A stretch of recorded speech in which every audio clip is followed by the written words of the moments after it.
न्याय की बात मत करिए साहब, यहाँ न्याय कम, तारीखें ज्यादा मिलती हैं।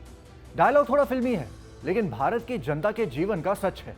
और इस चुभते हुए सच का सामना महाराष्ट्र की जनता को बड़े स्तर पर करना पड़ता है, क्योंकि महाराष्ट्र के डिस्ट्रिक्ट कोर्ट में 50,83,000 मामले पेंडिंग हैं, जिसमें से मैक्सिमम केसलोड भारत की आर्थिक राजधानी मुंबई पर है।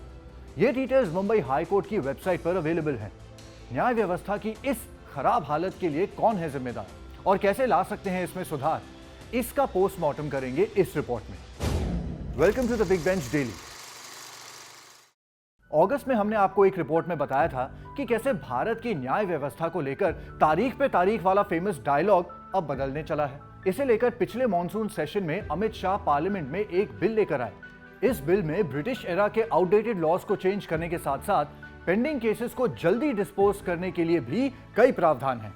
लेकिन जैसा कि हम सबको पता है कि बिल से लेकर लॉ बनने तक की जर्नी काफी लंबी होती है।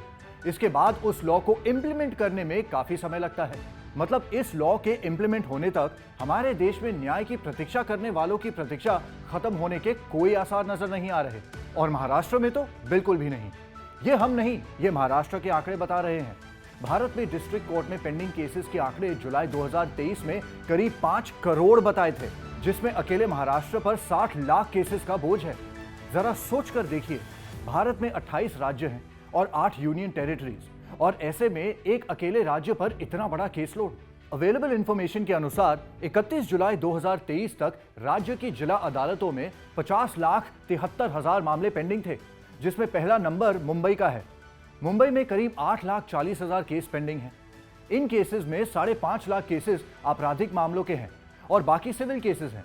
6,21,000 पेंडिंग मामलों के साथ पुणे दूसरे नंबर पर है। तीसरे नंबर पर ठाणे डिस्ट्रिक्ट है, जहां करीब 4.5 लाख मामले पेंडिंग हैं। वहीं महाराष्ट्र के गढ़चिरौली, गोंदिया और भंडारा जिले में सबसे कम केसेस पेंडिंग हैं। जुडिशरी पर लगातार बढ़ते दबाव का मुख्य कारण कोर्ट में जजेस की कमी है। ये आंकड़े महाराष्ट्र में लोअर कोर्ट्स पर बढ़ रहे भारी बोझ को दर्शा रहे हैं।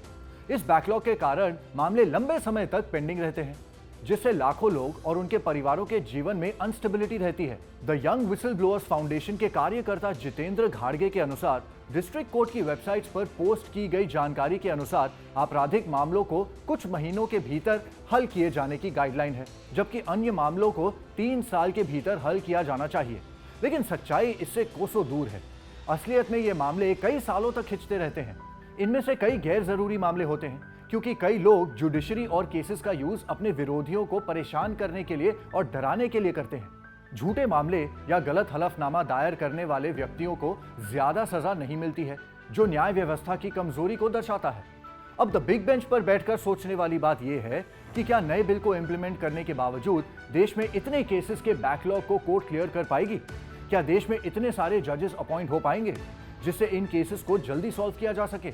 सॉल्यूशन तो कई है, लेकिन सबसे पहला और क्विक स्टेप यह है कि कोर्ट की छुट्टियों को कम किया जाए।